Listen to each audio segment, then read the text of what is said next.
বাংলাদেশ ইসলামী ছাত্র শিবির কুড়িগ্রাম জেলা শাখার উদ্যোগে অনুষ্ঠিত হয়েছে এ+ সংবর্ধনা অনুষ্ঠান।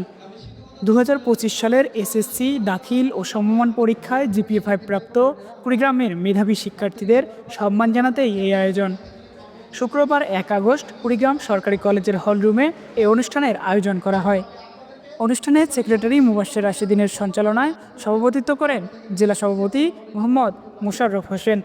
অনুষ্ঠানে প্রধান অতিথি হিসেবে উপস্থিত ছিলেন বাংলাদেশ ইসলামী ছাত্র শিবির কেন্দ্রীয় কার্যকরী পরিষদের অন্যতম সদস্য কেন্দ্রীয় মানবাধিকার সম্পাদক মোহাম্মদ সিফাত আলম।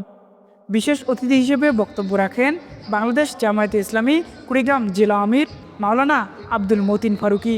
এছাড়াও অনুষ্ঠানে উপস্থিত ছিলেন অধ্যক্ষ মোহাম্মদ শাহজালাল সবুজ, মোহাম্মদ জাহিদুল ইসলাম জাহিদ সহ জেলার বিভিন্ন নেতৃবৃন্দ।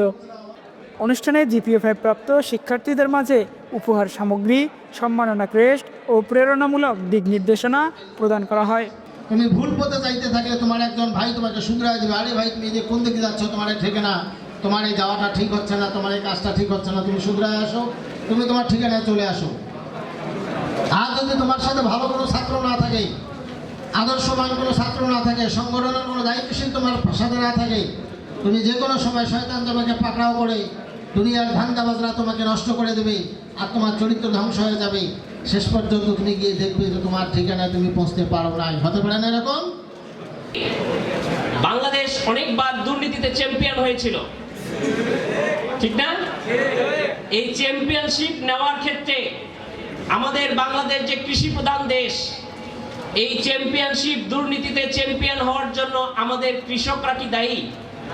যারা মাঠে ঘাটে ঘাম ঝরিয়ে আমাদের জন্য ফসল উৎপাদন করে, আমরা সেই ফসল ভোগ করে আমরা সুন্দর লাইফ লিড করছি, আমাদের কৃষকরা কি এই দুর্নীতির সাথে জড়িত? আমাদের শ্রমিকরা যারা বাস ট্রাক বিভিন্নভাবে যারা শ্রমিকের কাজে নিয়োজিত, এই শ্রমিকরা কি দুর্নীতির সাথে জড়িত? তাহলে কারা? প্রিয় বন্ধুরা, কথা বলতে হবে, আমাদের এই দেশের দুর্নীতিতে চ্যাম্পিয়নশিপ নেওয়ার ক্ষেত্রে কারা সবচেয়ে বেশি ভূমিকা পালন করে? খোঁজ নিয়ে দেখো যে বিশ্বের অক্সফোর্ড নামে খ্যাত ঢাকা বিশ্ববিদ্যালয় থেকে পাশ করা, বুয়েট থেকে পাশ করা অথবা কোনো মেডিকেল থেকে পাশ করে সমাজের সেক্টরের একটি গুরুত্বপূর্ণ জায়গাগুলোতে যারা বসে বসে আছে, সমাজ যারা পরিচালনা করছে, রাষ্ট্র যারা পরিচালনা করছে, অসংখ্য এরকম মেধাবীরা একটা কলমের খোঁচায় কোটি কোটি টাকা রাষ্ট্রের সম্পদ লুট করছে। কথা বলো ঠিক না? আব্দুল্লাহ আলামিন, নিউজ ডেস্ক, তৃণমূল।